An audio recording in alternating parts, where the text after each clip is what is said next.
Si Ate Kiara. Ate Kiara.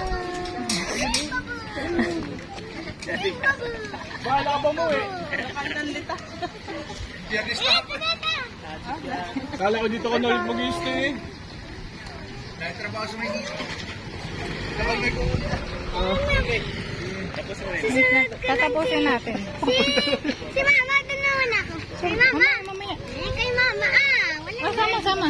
Sama dun. Baka. Ay, ito rin. Ay, sunod. Ay, paano to? Ako na.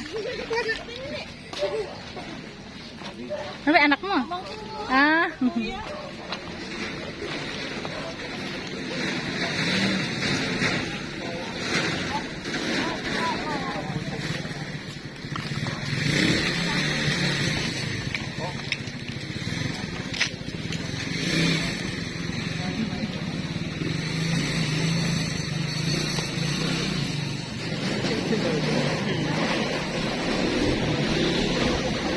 Hehehe